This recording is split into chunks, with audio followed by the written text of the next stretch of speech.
Hello students, आज के हमारे इस लेक्चर में हम ऑब्जेक्टिव ऑफ कॉस्ट अकाउंटिंग के बारे में पढ़ेंगे।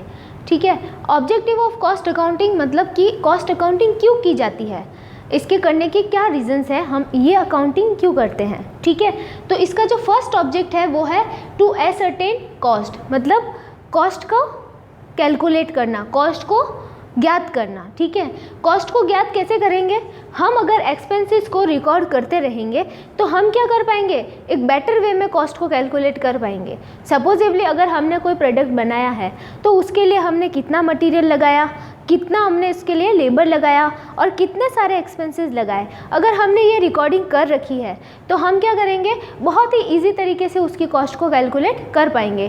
क्यों? क्योंकि हमें सारे एक्सपेंसेस जोड़ के उसकी टोटल कॉस्ट ही तो कैलकुलेट करना है, और टोटल कॉस्ट कैलकुलेट करना भी ज़रूरी है क्योंकि बिना कॉस्ट की कैलकुलेट किए हम उसमें प्रॉफिट ऐड नहीं कर पाएंगे, और प्रॉफिट ऐड नहीं कर पाएंगे तो हम उसकी सेलिंग प्राइस कैलकुलेट नहीं कर पाएंगे। आपने सेलिंग प्राइस का formula SP = cost plus profit ये पढ़ा होगा। तो हम पहले कॉस्ट को कैलकुलेट करेंगे। कॉस्ट कैलकुलेट मतलब सारे जितने भी उसको प्रोडक्शन को बनाने के लिए, जितने भी प्रोडक्ट बनाने के लिए जितने भी खर्चे लगे सबको क्या करेंगे, ऐड करेंगे, और उसको ऐड करने के बाद उसमें प्रॉफिट ऐड करेंगे तो हमारी सेलिंग प्राइस आ जाएगी। तो सबसे पहले इसका ऑब्जेक्ट होगा कॉस्ट को कैलकुलेट करना, कॉस्ट को ज्ञात करना। ठीक है, लागत को ज्ञात करना।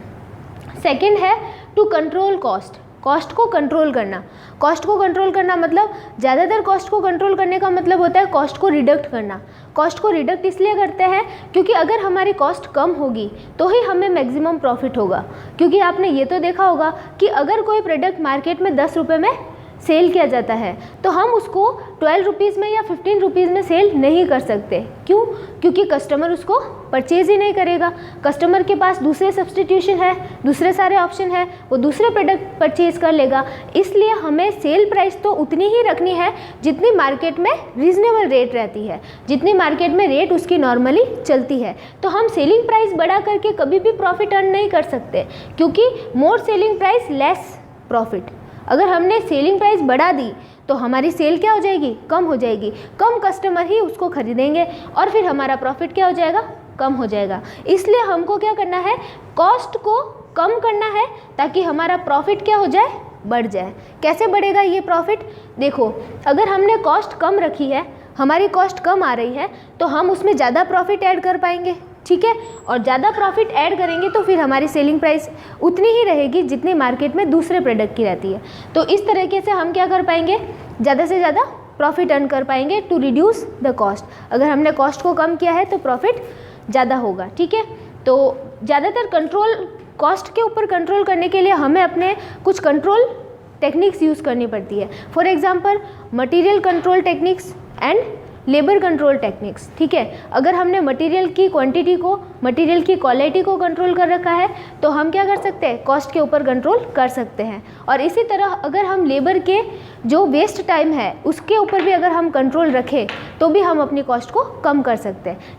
न तो मटेरियल वेस्ट होना चाहिए और न ही लेबर अनएफिशिएंट होनी चाहिए और न ही लेबर वेस्ट होनी चाहिए। ठीक है, तो इस तरीके से हम कॉस्ट को कंट्रोल करने के लिए भी कॉस्ट अकाउंटिंग करते हैं। अकाउंटिंग के थ्रू ही हमें पता चलता है कि हमारे प्रीवियस डेटा क्या है, हमारी कॉस्ट कितनी लगती है, तो ये सारी चीज़ें हमारे इसमें आ जाएगी। ठीक है, फिर है next to determine tender price. Tender price को कैलकुलेट करना। अब ये टेंडर प्राइस क्या होती है?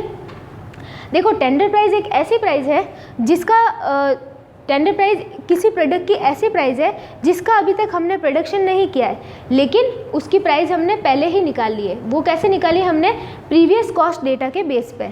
ठीक है, फ्यूचर में हमें प्रोडक्शन करना है लेकिन प्राइस पहले से ही डिसाइड कर लिए तो उसको कोटेशन प्राइस या फिर टेंडर प्राइस कहेंगे। ठीक है, और ये जो प्राइस होती है ना, ये कुछ एस्टिमेटेड एक्सपेंसेस के बेस पे निकाली जाती है, और वो एस्टिमेटेड एक्सपेंसेस जो होते हैं वो हमें प्रीवियस कॉस्ट डेटा से मिलते हैं। आपने कभी कॉन्ट्रैक्टर के पास में गए हो और आपने बोला है कि हमें हाउस बनवाना है, ठीक है, और कॉन्ट्रैक्टर ने आपको हाउस बनाने से पहले ही उसकी प्राइस बता दी, तो वो कौन से बेसिस पे उसने बताई है?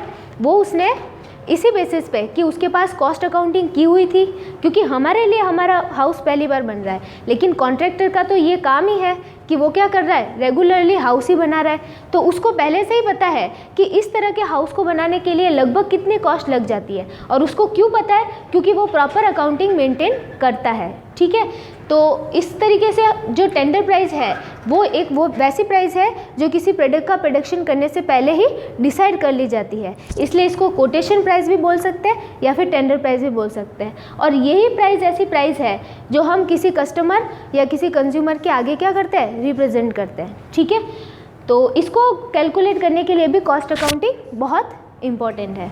फिर चलते हैं to provide the basis for decision making. Decision making करने के लिए भी कॉस्ट अकाउंटिंग इम्पॉर्टेंट है। कैसे? क्योंकि कॉस्ट अकाउंटिंग की कुछ टेक्निक्स और कुछ टूल्स ऐसे हैं जिसके अंदर कुछ ऐसी इंफॉर्मेशन प्रोवाइड की जाती है जिससे मैनेजर को डिसीजन लेने में क्या हो, सुविधा हो, मैनेजर को डिसीजन लेना इजी हो जाए और पॉलिसी क्रिएशन भी क्या हो जाए, इजी हो जाए। जैसे कुछ टेक्निक्स है, मैं आपको बता देती हूँ। जैसे कि मटेरियल कॉस्ट कंट्रोल एक टेक्निक है, फिर मार्जिनल कॉस्टिंग, फिर स्टैंडर्ड कॉस्टिंग। कुछ टेक्निक्स कॉस्ट अकाउंटिंग की ऐसी है जो कि डिसीजन मेकिंग के लिए ही यूज़ की जाती है। तो ये कॉस्ट अकाउंटिंग रखेंगे प्रॉपर तो ही फिर वो टेक्निक्स यूज़ की जाएगी और डिसीजन मेकिंग क्या हो पाएगी, ईजी हो पाएगी। ठीक है, फिर नेक्स्ट है to provide the help for preparation of financial and other statement. जैसे कि आपने अब तक नाम सुना होगा बैलेंस शीट और P&L, इन दोनों को एग्रीगेट रूप में क्या बोलते हैं, फाइनेंशियल स्टेटमेंट। ठीक है, फाइनेंशियल स्टेटमेंट मतलब वित्तीय विवरण, और इसमें दो चीज़ें आती है, एक आती है बैलेंस शीट और एक आता है P&L। ठीक है, बैलेंस शीट में आपने स्टॉक के बारे में सुना होगा, लिखा भी होगा करंट असेट्स में।